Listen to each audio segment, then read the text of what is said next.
Let's get right into it. I'd love to break down like 10 to 15 harsh relationship truths, love truths that people need to hear before it's too late. What's the first one that comes to mind? First one that comes to mind is that no matter how hard you try, eventually the passion in your relationship is going to die. But that doesn't mean it's gone forever. There's a very specific pathway of bringing it back. And what is that pathway? Yeah, great question. So, when I say the passion's going to die, what I mean is that the biochemicals that drive your sexual attraction to your partner are going to wither away, right? We have two main ones that we got to talk about. One is oxytocin. This is the love hormone for snuggling, for intimacy. For men, it's more powerful than Viagra for helping you rise to the occasion and enjoy the occasion. For women, it is mandatory for the occasion really even take place. And you have to have this in you. But if you are maximum stressed, work stress, life stress, it actually blocks your oxytocin receptors and makes it almost impossible for you to get any. So during massively stressful periods in your life, when you need sex and intimacy and closeness, you actually will be poorly equipped to be able to get it. So that will kill your passion for your partner during intense periods. The other one is more important, though. It's a bonding hormone called vasopressin. This is the hormone for monogamous relationships. If we block this in mammals, they turn into cheaters. If we flood cheaters with this chemical, it turns them into fierce monogamous partners who are very protective of their relationship. This is also true in humans. So if you build a relationship based on vasopressin, solving problems together, when you hit stress periods, your high vasopressin surges again and activates, keeps you intensely monogamous and protective, which will drive sexual attention toward your partner. And if you can get through those tough periods, it reinvigorates the oxytocin drive. So you have sexual connection with your partner again. If you don't do this pathway and lean toward each other and do the work, your passion will die and not come back until you intentionally rebuild it. You have to have both bonding hormones. If you don't, you're screwed or not, as the case may be. So when it comes to vasopressin, are you saying that couples have to like go through hard times together and conquer things in order to become close? Couples have to go through challenges in order to get close. Men have more receptors for this hormone than women do, by the way, so we need a lot more of it. But it can be even life stress. We paid off our debts together. We got through childhood sicknesses together. My five kids were recently sick. My wife and I definitely vasopressin bonded getting through that. But if you're screaming at each other the entire time and angry, and both of you think I got through this alone, you don't vasopressin bond. It's a mindset of we are a team. We did this, and then high-fiving afterward and saying we did this together. That builds vasopressin, whether that's life events, whether it's just the daily stresses of getting through parenthood or whatever it may be, even a difficult work experience. If your wife helps you through tough work experiences and gets you going, serves you lunch at your desk while you're working like a dog, and you know that this added to your productivity, that can be vasopressin. Everything is grist for this. Let's dive more into this because there's a lot of people that will say if you want to see like how compatible you are with somebody or if something's actually going to work, like go to the airport, like travel together, like see your partner stressed out. And is that why like the opposite is true in that when if a couple faces a hard time, you'll hear like that person just went and hid in their room, that he went to his man cave or or whatever the case may be, and that essentially turns that person completely off because they're like, oh, like they don't have my back. Like we're not on the same team. Is that why this is so important? It is. It is the bonding hormone for trust. It makes us trust each other. It's you and your best friend are two men going together against the armies of the world. You know he has your back because he didn't sell you out. He didn't run. He didn't leave you behind.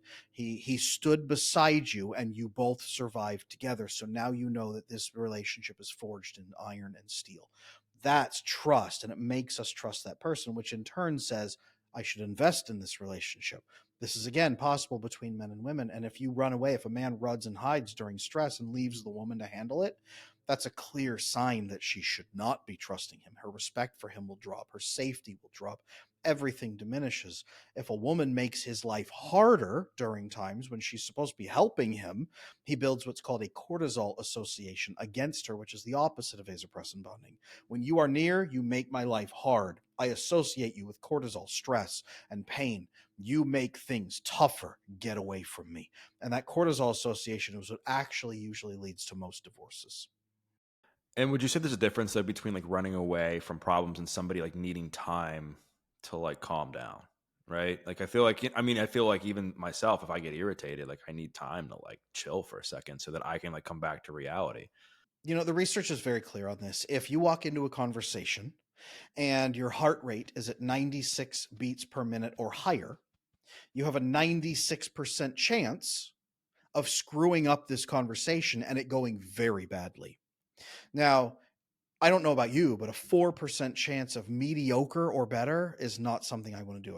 What is that? A 1 in 25 chance? That sucks. That's terrible.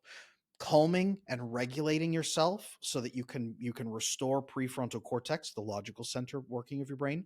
If you can restore your prefrontal cortex and use judgment and reason, then you can solve the problems.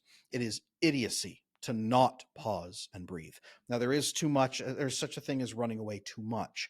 Avoidantly attached individuals will actually withdraw from challenges and conflicts. They'll pull away from other people and refuse to even engage in conversations at all, and that is too much. But cooling your nervous system and then coming back productively, that's the right move. I'm really glad you brought this up because this may be, I mean, not controversial, but maybe just not as common because a lot of people are like, oh, passion is so important, the spark, chemistry. But what I'm hearing you say, like, I mean, I think there's a certain level of importance to that. But what's more important is like, do you have the ability to like get through hard times together? Because that's what's going to build like the rock solid trust, love, commitment, and respect.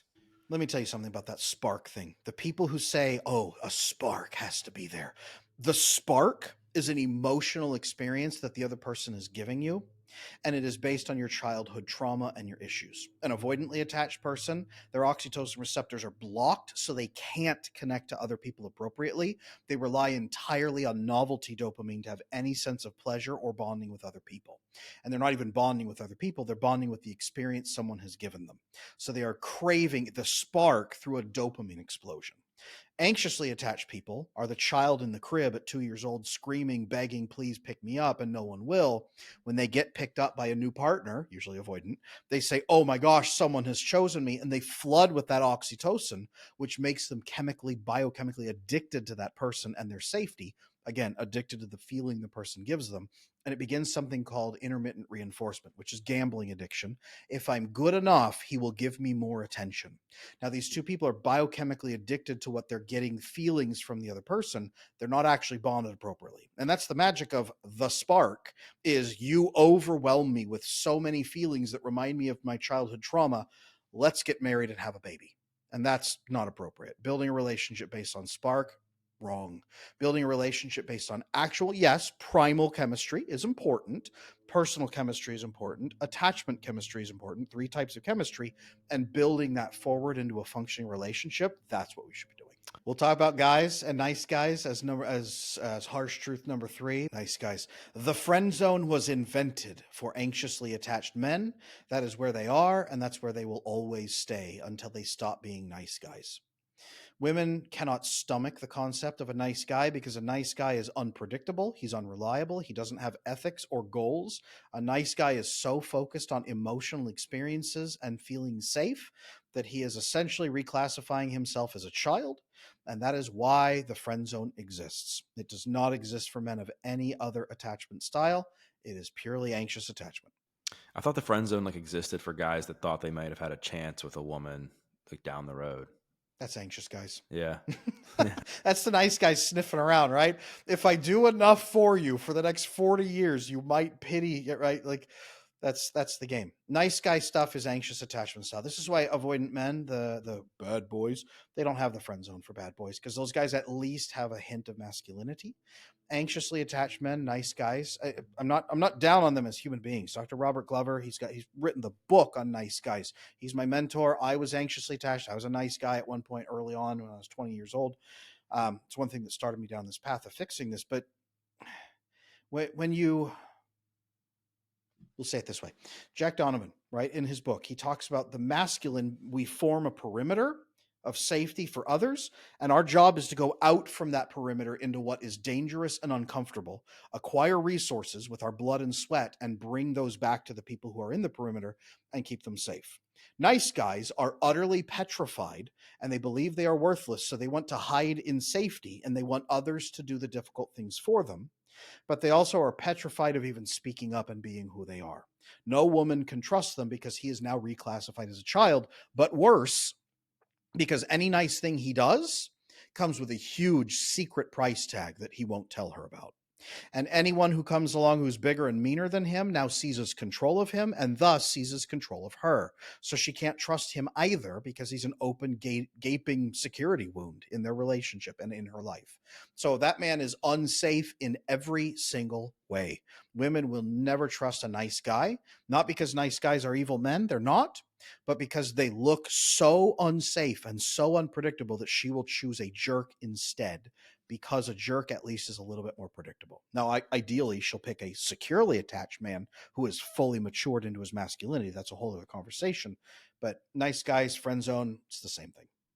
And I want to kind of differentiate. And I think we talked about this in our first conversation that there's a difference between being like kind and sweet and nice, right? Like I think you're not saying don't be kind, don't be sweet. Like you're saying no, like be all those things, but be like somebody who stands up for yourself. Like have your own values, have your own ethics, like do what you need to do to like, get things done. Um, be there for your partner and don't be a doormat, right? Like if people walk all over you, that to me is like that I kind of loop that in with like the nice guy thing. I mean, because I think sometimes people will hear don't be nice, like should I date a jerk? And it's like, no, date someone who's kind and has a backbone. Yeah. Next harsh truth is exactly that. A kind man is kind because he can be. A nice guy is nice because he has to be. His entire ecosystem of give and trade with other people is based on him doing nice things for them with a massive secret implicit price. A kind man is benevolent to others either because he can be, because he chooses to, or because there is an open, explicit expectation, but he gives a bit more than he otherwise would. He is generous in that. He may not be utterly selfless, but he is generous and explicit. That's a kind man. He does it because he can, not because he is desperate to get his needs met and must be nice to make ends meet. That's the difference. A nice guy has to be that way because he has no other way to get what he wants. And is that why it's so important to like work on yourself where like relationships just become an extension of who you already are? I think that's why like it's, important if you're like not happy with yourself, if you're constantly getting validation from other people, you will need that as like a drug in a relationship and you will just settle because at least you're getting that validation, even though the validation like isn't necessarily positive. Most of my clients who come to me are so obsessed and addicted to validation that they can't stop themselves from destroying their relationships and their life because they're so unhappy at not getting enough validation. This is true of the guys who are out there cheating on their girlfriend with every woman they can find.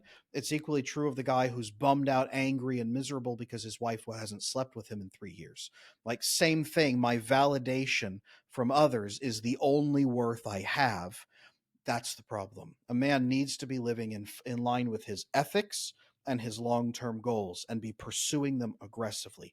If you're not a man that you can respect, no one else will respect you. And if you're not a man that you can respect, you will not get the things that you're looking for. You can't transaction and nice guy your way into a woman's desire, but also with their validation. Validation from others cannot be your purpose for living or your metric for success either. What's harsh truth number 5?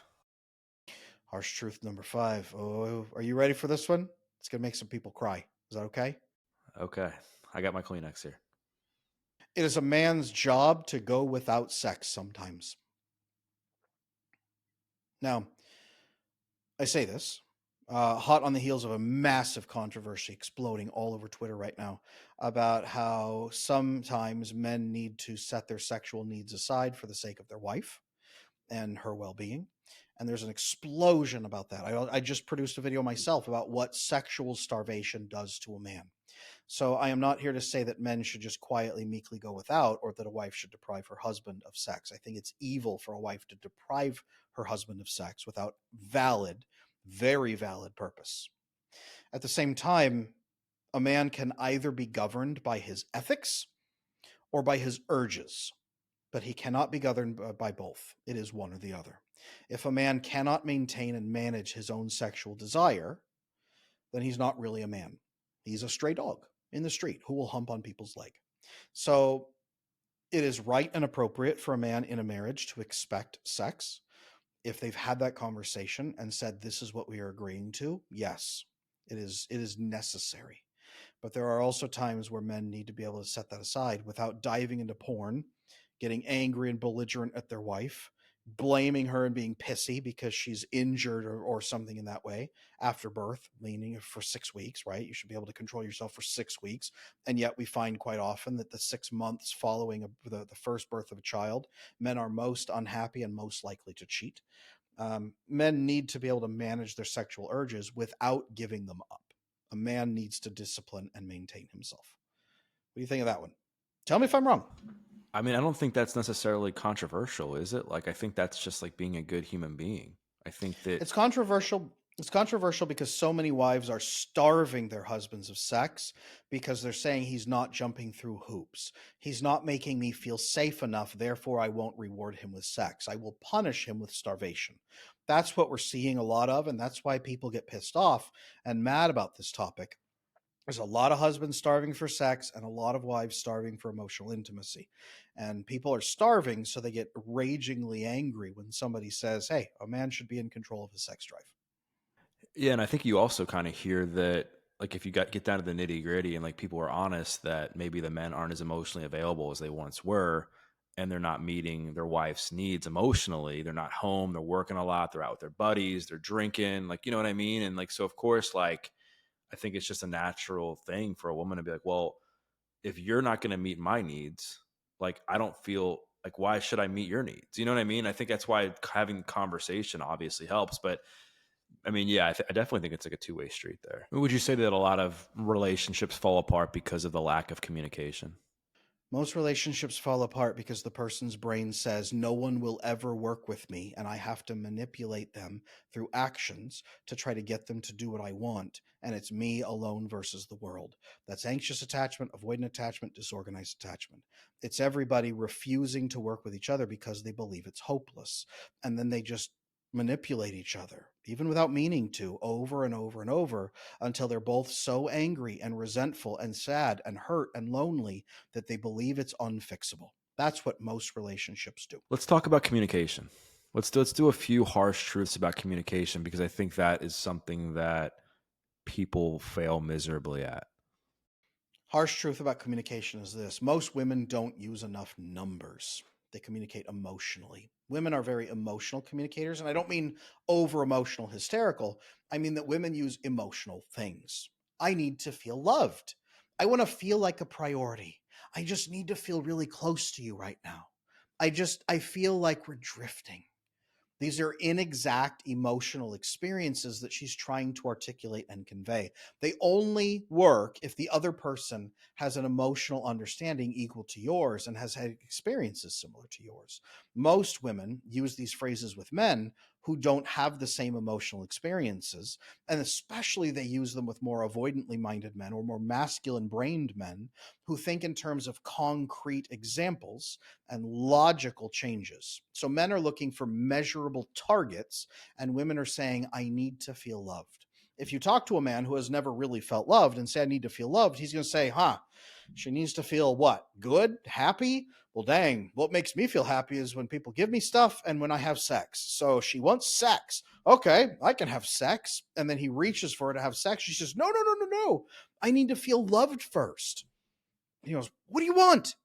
So if women can use more exact, measurable language, they will actually get what they want. Here's how. I have a method that I teach to my clients. It's called the what, why, and how often method. I need to feel loved. What are two things that help you feel loved? Why are those two things important to you? Why are those two things important to the relationship? Meaning, if you do those things, how will the relationship benefit? This gives the other person personal buy-in. What how often do you need them, or how much do you need them? Okay. Give clear, exact, measurable targets. Hey, a woman telling her husband, I need to feel loved. I want to have sex with you. I want to be a wife who gives her husband too much sex. Great. I'd love that.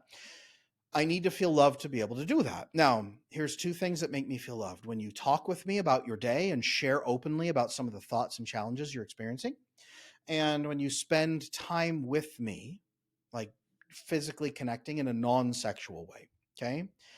When I feel the physical connection in you, it actually grows my sense of safety and closeness and makes me desire you sexually, but it has to begin from non-sexual. I have to feel nestled in and safe with you.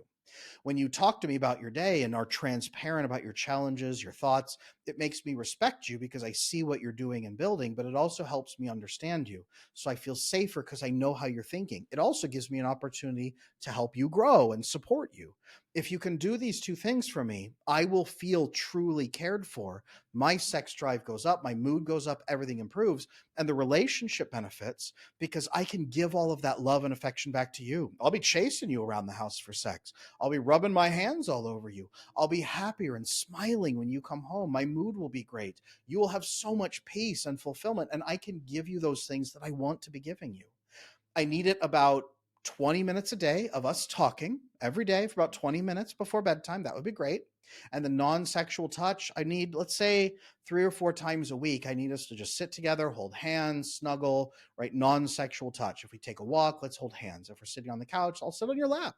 Like, let's spend that time together. Can we do this? That's a woman giving clear, exact, measurable information about, I need to feel loved. Is that making sense? Yes, absolutely. Beautiful. That's how a woman should be communicating to a man. And then she will get everything she wants on the planet. And then what's the opposite? Like, how should a guy be communicating to a woman? Great question. Most men are over intellectualizing our experiences. We are measurable and exact about solving problems. And a woman comes to us usually to process, share, and talk. And then what does the man do? He jumps immediately to a solution, gives it to her, and he's like, good, I solved it. We didn't even have to talk for more than 10 seconds. And he's pumped because he's helped her. But what she hears is, here's your solution. Shut up. I don't want to bond with you and I don't want to hear your problems. Take your solution and go away. What most men need to be doing when a woman's talking to you is say, hey, I want to be here for you. I just need to know, are you wanting a solution or are you wanting to share this with me right now? Don't say just share it with me. Don't minimize it. Are you wanting to share this with me? 9 times out of 10, a woman will say, I want to share this with you because her brain emotionally needs to process what she's experiencing. And she actually comes to understand how she feels by processing. You giving her that time and space says, you are valuable. I care for you. You are worthy of my time. And I want to know more about you. By all means, talk. Let's do it. Right? Even if you're just listening and grunting and nodding and you're thinking about fishing or work or something, listen, talk, share, incorporate information, process, let her do that. She will be so connected to you. It's not even funny. This is how you build emotional connection with a woman. But be clear, do you need a solution or are you looking to share? And understand that most of the time she wants to share. Let's dive more into conflict. What are a couple brutal truths that people need to learn about managing conflict in relationships?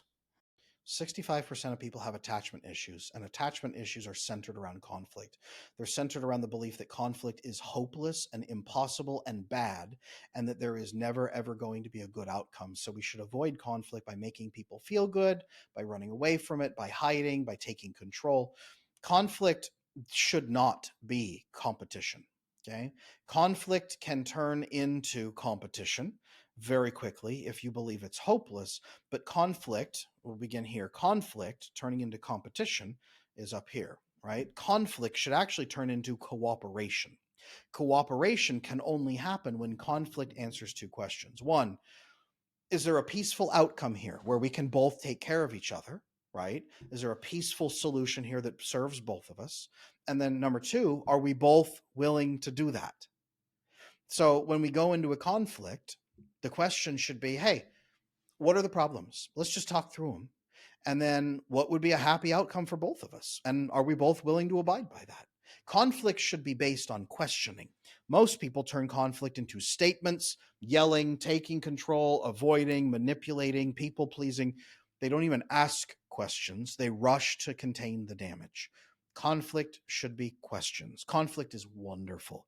Conflict is where you bond. Conflict is where you trust. Conflict is where you grow that vasopressin, by the way, together. Conflict is inevitable and it's wonderful. Conflict can be anything. It can be, hey, sweetheart, it's been a couple of days. I'm kind of hurting over here. And she says, well, I would love to give that to you. I'm also feeling really disconnected from you. Could we go on a date first and you talk with me and share with me and I feel so close and connected? Then afterward, I come home and jump your bones. Is that going to work for you? That's conflict and that's questions and it's negotiating and it's love and care and getting your needs met together as a couple. That's conflict. We can't do that when we have attachment issues. Like, how often should people be having conflict in their relationship? Oh man, daily. My wife texted me earlier today. She said, "Hey Adam, I'd love to go out with you on Sunday, but I also know that you need to take some time for yourself to refresh. What are you going to do?" And are we going out? Are you refreshing? And I went, that's a good question. I said, I understand that you have, you want to spend time with me, but I also took you on a vacation last week and I'm taking you on a vacation next week. And I have this overwhelming amount of work in the meantime and I don't have time to myself. I said, is it okay for you, honestly, if I just take Sunday for me so I can breathe and kind of be a human? And she said, yeah, that's not a problem. I'm willing to do that as long as, we get to go on our trips together. I said, great.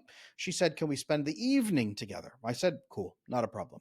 That was a conflict, quote unquote. I needed time to breathe and be on my own. And she also wanted some time together with me. That's a conflict. We asked each other questions. We presented needs. We were considerate of each other. We didn't just abandon it and pretend everything was fine. And both of us try to be nice to the other person.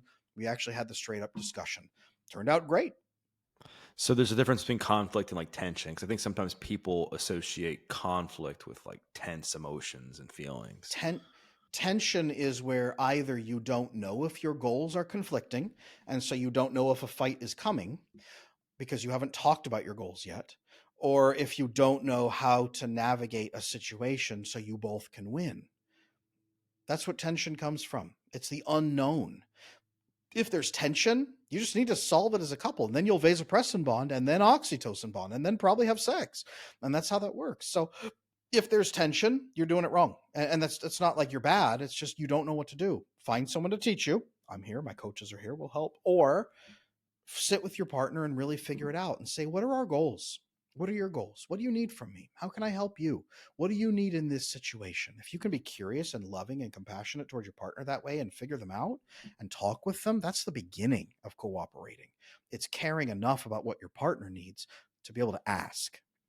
What do you think is the biggest thing people do wrong when they're in like a heated battle or conflict or argument? The biggest thing that couples and people do wrong when they're in the middle of a heated conflict is this: they assume the other person's intentions and then launch a counterattack. It's a counterattack could be based on yelling, making statements, controlling damage, people pleasing, folding under, just making sure the other person's happy, running away, jumping out the window, anything. It's assuming the other person's intent, foregoing any questions. And then what happens is your amygdala detects threat. It bypasses and shuts down your prefrontal cortex, goes to your limbic system, and activates fight, flight, fawn, freeze. I'm either going to run away, I'm going to fight you, I'm going to fawn, meaning approval seek and people please, or I'm just going to freeze and lock down. And it's when we assume about other people that we begin to feel stuck. When the questions stop, that's where the fighting begins. The questions are where we need to go. The biggest problem people make then is not asking questions. We assume and we make statements. Let's talk more about um, like how to keep the spark going when it comes to relationships. Like what are some truths that people need to understand in order to maintain that deep level of connection? Yeah. So if you're building your relationship appropriately and correctly, yes, you start off with a little novelty dopamine, but what you build into is understanding each other's character, your goals, your ethics, and principles. You build safety and stability for each other where you can trust this other human being. As you move forward, then you start vasopressin and oxytocin bonding. This will build an incredibly robust, passionate love life between the two of you. I said before at the very beginning, looping back to the first conversation we had here, or the first harsh truth, that passion will eventually start falling apart if you're not guarding it and growing it intentionally. So you must be building and fostering it intentionally. Otherwise, it will die. If it does die, you need to begin not with oxytocin, not where the couples therapists say, go on some dates, hug each other. That's not how that works. Vasopressin is the number one thing you must begin restoring because it builds intense, incredible monogamy. It builds an overwhelming desire to bond with the other person, and it inspires oxytocin bonding while also opening your oxytocin receptors in the other person's presence. So, sitting down and saying, I do this with my couples, sit down, say, what are the top two stressors each one of us is dealing with that's preventing us from getting close to each other? Life stressors, stressors between us, arguments we haven't resolved, my mom being a problem, whoever. Write down your top two, and then you have four targets now. Now you need to go through and do a step-by-step process of what we as a couple can do together to resolve each of those. Now we have four plans to resolve our four biggest stressors. Now we're going to meet every single week on Thursday night or Sunday afternoon and make progress and chart our progress on how we're doing knocking off those four things. If we don't know how to resolve them, we're going to go get a coach or a mentor or a person to help us, whoever. We're going to learn skills. We're going to grow. We're going to report on it, and we're going to tackle this together. You now crush it as a couple. And if you can't, you get a mediator, a coach, somebody to help you. You crush those four things as a couple, dominate them, vasopressin up the nose, that way, incredible vasopressin, which will inspire deep oxytocin. And then you intentionally, at that point, start doing more passionate things together. Get back in the habit of having sex if you're out of it. Schedule couples time each week. That's where you schedule dates. Build oxytocin.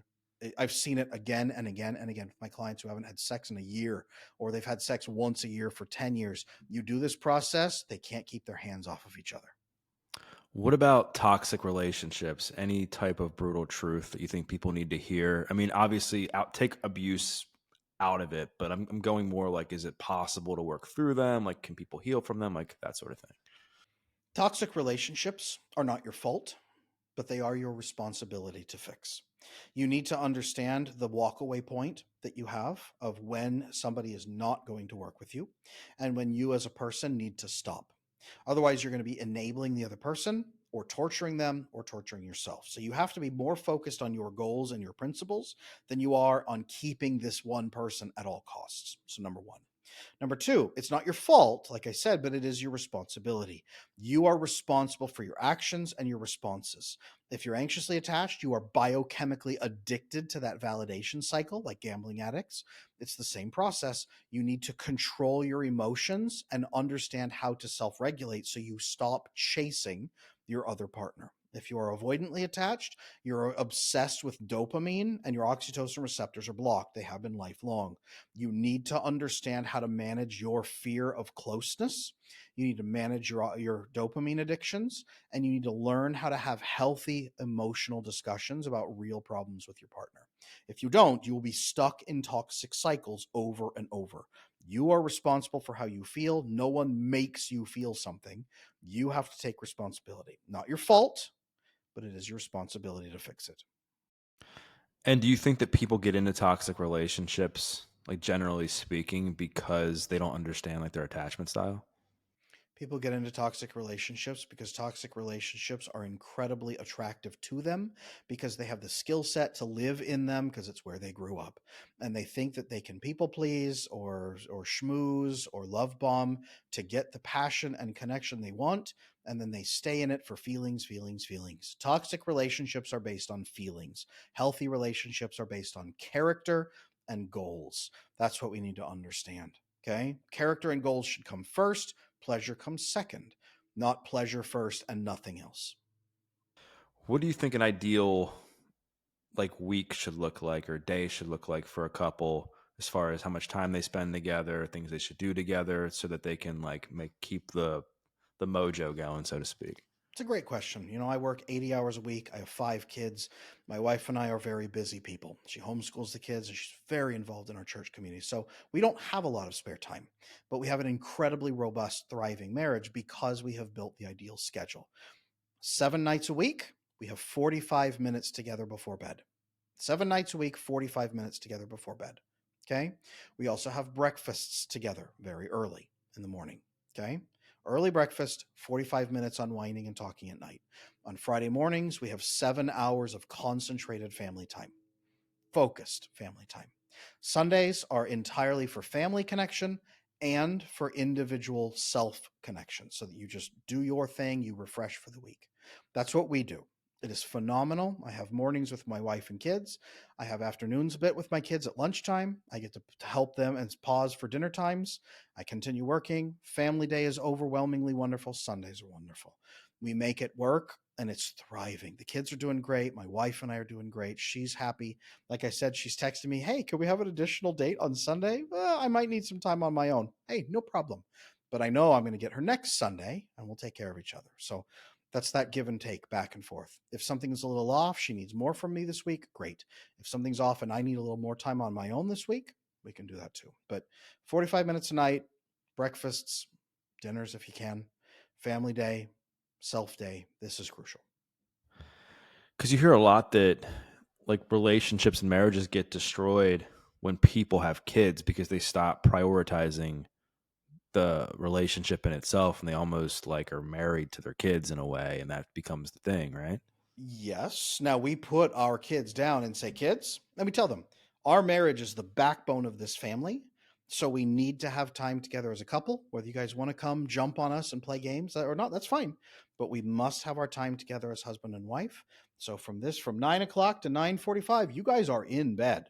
You're not coming out." My wife always says, "Unless there's a fire, someone's dying, someone's breaking in, or some other country invades us, you're not coming out of your rooms unless it's potty and water." So don't come talk to us at 9 o'clock. That's it.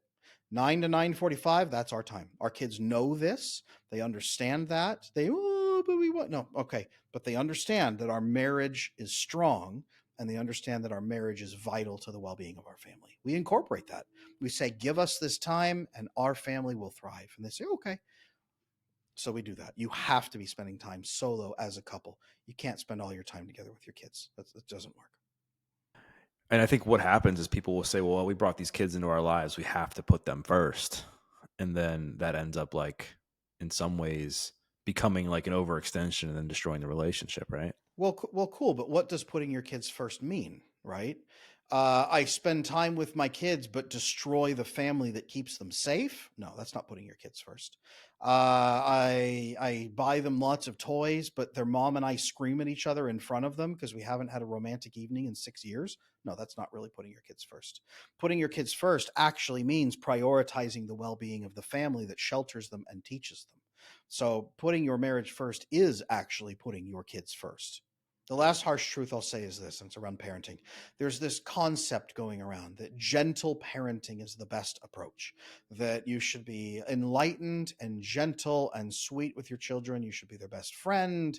You should cater to their emotions constantly. You should never show them your anger, never discipline them in harsh ways. And I think this is garbage. This is veganism for parenting. This is, I will destroy my family and children so that I feel enlightened and good. Gentle parenting is destructive. It is what we used to call indulgent parenting. It is completely collapsing into your child so that you feel better about yourself. It's a lot like making your dog eat tofu and nothing but tofu. That's not going to be very good for your dog. Okay.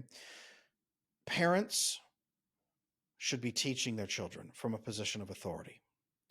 They should be loving authority figures. They should be mentors. They should be guides. We need to understand that these kids spend, 18 years as minors, and then 60 years after that as adults in our lives. So we need to be raising them appropriately to be good, healthy adults. We need to help them understand that other people will work with them. We'll talk with them. We'll listen with them. We'll ask questions. We need to model that so they understand when they're being treated appropriately and how to treat others. But we also have to teach them that people will get angry. If you poke someone in the eye with a stick, they'll get mad at you. If you yell at them, they might get mad. Might get really mad back. If you disrespect them, they will be hurt and angry. You need to teach your children appropriate. This does not mean venting your rage and anger at your children. It means letting them see the expressions you have. It means disciplining them correctly so that they learn vital lessons. It means working with your child and mentoring your child, but it also means not sacrificing your child just so that you get to feel enlightened and good. Gentle parenting is just as destructive as abusive parenting. I would say it is abusive parenting. We need to build a self correcting family system with the parent as an authority figure. That's what we need. So less enabling, less helicopter parenting, less snowplow parenting, and more like accountability, direction, and guidance. Your child is not a beautiful and unique snowflake who can do no wrong, and you are not going to wound and destroy your child by ever getting angry at them slightly or by disciplining them.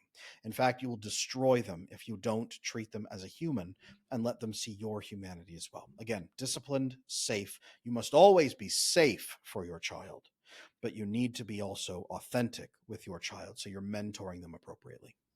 What's your big like take home message as we're like bringing this to a close for people?